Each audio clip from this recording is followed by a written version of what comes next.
Le talk show vous est présenté par la Caisse d'épargne CEPAC. Caisse d'épargne CEPAC, vous être utile.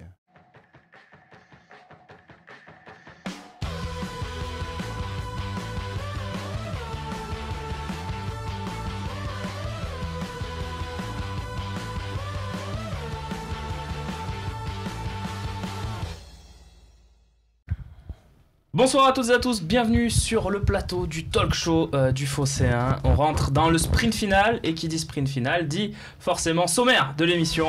L'OM se rencontrera à Nice dans un match au sommet ce dimanche au Vélodrome. Gros plan dans cette émission, et puis série sera particulièrement à suivre côté niçois. Sakai, le soldat samouraï de Florian Thauvin, décrypté dans cette émission. Et un mot de mercato avec la rumeur qui prend de l'ampleur ces dernières heures, le dossier Koscielny. Autour de la table, ce soir, une partie expérience avec Bernard Rodriguez et Karim Zeribi. Bonsoir messieurs, bienvenue. Bonsoir. En face de vous, une partie un peu plus posée, un peu plus jeune évidemment. Babou, Fabrice Celeski est avec nous. Et Romain Canuti, évidemment. Sans qui rien ne serait possible quelque part. Messieurs, on rentre dans le vif du sujet avec ce match contre Nice, dimanche au Vélodrome, 21h. Un match, Fabrice, qui est décisif. Comment tu définirais ce match ? Déjà excitant parce que ça fait. Moi, je me souviens aussi du match aller à Nice et on avait vu un très beau début de match, très bonne première mi-temps des Marseillais. Quelques erreurs un petit peu individuelles qui nous avaient coûté le match, mais une équipe de Nice qui a été magnifique contre Paris. Moi, je m'attends à un très beau match, un match assez ouvert, et je me languis de voir ce match. Romain, Fabrice parle du match aller. Est-ce que pour toi, c'est pas finalement le match où Passy avait proposé le plus de jeu pour l'OM? Parce que moi, je me souviens d'un match avec un OM qui allait de l'avant, qui savait créer des brèches, qui a mis 2 buts dans ce match. Ouais, mais qui sur la fin faiblit. Évidemment, avec la grosse erreur de Pelé. Et voit surtout sur le banc d'en face un entraîneur qui choisit de changer de schéma avec un repositionnement de Belhanda qui est fatal aux Marseillais. Donc, non, j'éviterai d'embêter notre ami Franck en lui rappelant ce match-là. Mais moi, j'ai très peur de cette rencontre contre Nice parce que je me souviens, je me balade beaucoup dans la ville, je discute avec beaucoup de monde et on est dans un état d'esprit qui me fait peur. C'est que je me rappelle de ça, c'était la dernière année de Guéret, l'avant-dernière journée chez toi, tu joues Lyon et tout le monde se disait on va gagner. On regardait du côté de Bordeaux avec qui on était à la lutte et personne s'imaginait une seule seconde voir l'équipe de Lyon poser des problèmes. Et là, j'ai un peu le même sentiment avec Nice parce que là, on se voit tous gagner Nice et c'est pas bon. J'ai l'impression on se voit tous gagner Nice, Karim ? Non, je suis pas dans cet état d'esprit. Moi, je pense que ce sera un beau match, mais qui est très ouvert. Et je pars pas confiant au point de me dire que c'est plié. Donc on a une équipe de Nice qui quand même fait une saison extraordinaire. Donc, et a démontré sur le dernier match qu'elle a encore de la fraîcheur, qu'elle a encore du ressort, que l'animation du jeu est toujours là, qu'elle a des individualités quand même capables aussi de peser sur nos rencontres. C'est excitant de venir jouer au Stade Vélodrome contre l'Olympique de Marseille. Quand tu t'appelles l'OGC Nice et quand tu es devant au classement et que c'est un derby du Sud, c'est des matchs qui sont fantastiques à jouer. Donc finalement, les Niçois, ils vont venir, jamais de dire sans pression. Sans pression. On parlera des enjeux tout à l'heure. La pression, elle est chez nous. Voilà, la pression, elle est chez nous. Elle est chez nous, hein. Donc, oui. Bon, pour moi, la pression, elle est chez nous. Soit on est capable, effectivement, de confirmer des prestations intéressantes qu'on a été capable de faire, soit on démontre que, là encore, on sait qu'on n'est pas au niveau des équipes qui ont une ambition européenne, mais est-ce qu'on est au niveau des belles équipes françaises aujourd'hui dans le championnat ? J'espère qu'on va démontrer que c'est le cas dimanche contre Nice. Bernard, je serai fortement déçu. On va découvrir ensemble la composition niçoise. Et tu vas peut-être pouvoir nous expliquer, Babou aussi, si tu veux te joindre à Bernard, on sait que vous êtes les chefs tacticiens de cette émission, nous expliquer pourquoi Nice est si brillant cette année, pourquoi le jeu niçois est si beau à voir cette saison. Bernard. D'abord pour revenir à ce qu'on disait tout à l'heure, je pense qu'ils ont une solidité défensive très importante, qu'ils ont des joueurs capables de faire des premières passes très intéressantes, ils ont des latéraux hyper offensifs qui donnent beaucoup de solutions au jeu offensif. Ils ont surtout une animation collective qui est hyper importante, puisqu'on s'aperçoit qu'ils ont perdu Pléa et Cyprien, qui étaient quand même entre guillemets les deux stars de cette équipe, et que malgré tout le collectif est toujours en place, ce qui veut dire que quelque part la vraie identité de cette équipe, elle se situe sur le plan collectif, où il y a beaucoup de mouvements, où il y a une technique individuelle et collective très sûre. Et c'est une équipe, en tout cas, qui pour moi est une des plus agréables à avoir joué. Donc c'est avec un Balotelli qui, malgré tout, fait la meilleure saison depuis de très très longues années. Il te surprend, Balotelli? C'est un joueur un peu imprévisible. Non, il ne me surprend pas parce que ni moi ni personne autour de cette table, on connaît Balotelli depuis très longtemps. Ce qui peut être surprenant, c'est le coup de poker qui a été réussi parce qu'en fait, c'est un vrai coup de poker qu'ils ont fait. Et quand tu vois malgré tous ses stats, même si de temps en temps, il peut être énervant pour ses partenaires, pour l'entraîneur, parce qu'il a des attitudes un peu nonchalantes, mais force est de constater que c'est une vraie plus-value. Il y a des stats, les stats ne disent pas tout. Balotelli, il fait gagner le match contre le PSG. Tu le vois bien que ses coéquipiers, ils savent qu'ils jouent avec un bon Balotelli dès les premières minutes. Ils savent qu'ils ont un mec devant qui va assumer ses responsabilités, qui va demander tous les ballons, qui va peser sur toute la défense tout seul. Et ça libère bon nombre de coéquipiers. Ça, malheureusement, tu le retrouves pas dans les stats. Tu le retrouves si avec son but, et il est bien classé, mais voilà, c'est vraiment, il réussit une super saison. Et je rappelle qu'il est en fin de contrat.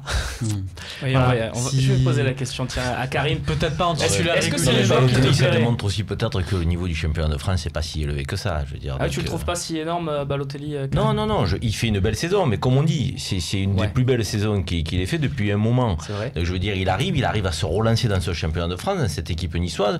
C'est aussi synonyme d'un championnat qui n'est pas très élevé, qu'un garçon comme Balotelli qui a de l'expérience quand même aujourd'hui, de la bouteille et des qualités indéniables, même s'il a un côté un peu foufou, un peu loco. Donc il arrive à faire la différence. Mais sur cette équipe niçoise, moi j'ai envie de dire effectivement qu'il se trompe peu en matière de recrutement à Nice. C'est vrai. Il se trompe peu en matière de recrutement. À chaque fois qu'ils font une recrue, dans le schéma niçois, elle est décisive, c'est une pièce maîtresse.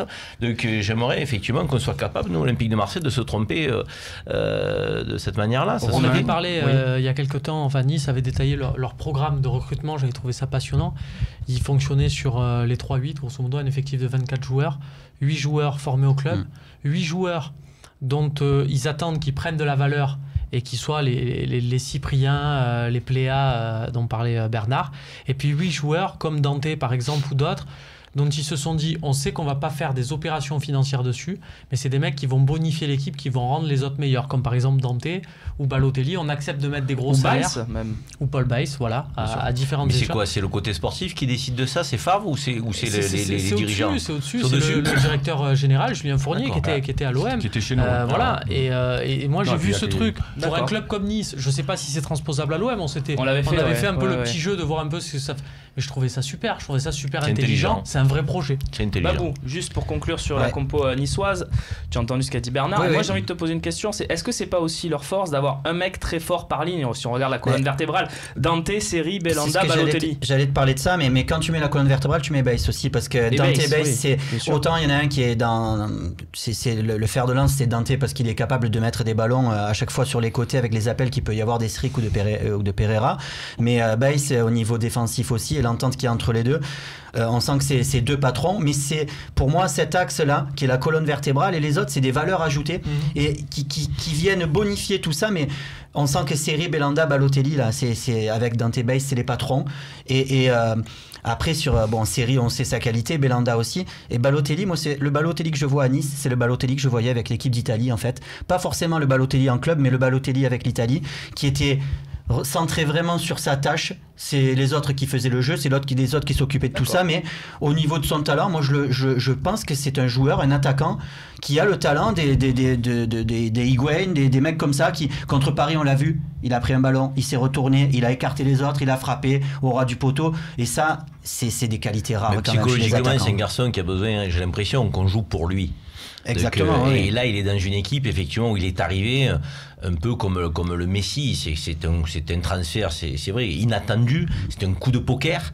Et en même temps, toute l'attention s'est portée sur lui. Je crois que ce garçon, psychologiquement, il aime ça, il a besoin de ça. Donc, et l'animation de jeu, la finalité, c'est Balotelli. Parce qu'on sait ce qu'il est capable de faire. Messieurs, je vous rappelle juste. Il y a quand même aussi, il faut mettre en avant quand même le travail de l'entraîneur. Ah bah ouais. J'allais dire Lucien Favre. Parce que quelque part. Souvent annoncé d'ailleurs parmi il a été élu quelquefois le meilleur entraîneur du championnat d'Allemagne. témoigne, mais franchement, par rapport aux blessures, en plus c'est quelqu'un qui est, pour moi ça m'intéresse assez, tout le monde le sait, il est capable cette équipe a été capable de jouer à 3 derrière, à 4 derrière, à 5, à 2 attaquants, 3 attaquants, sans faire obligatoirement de changement de nom.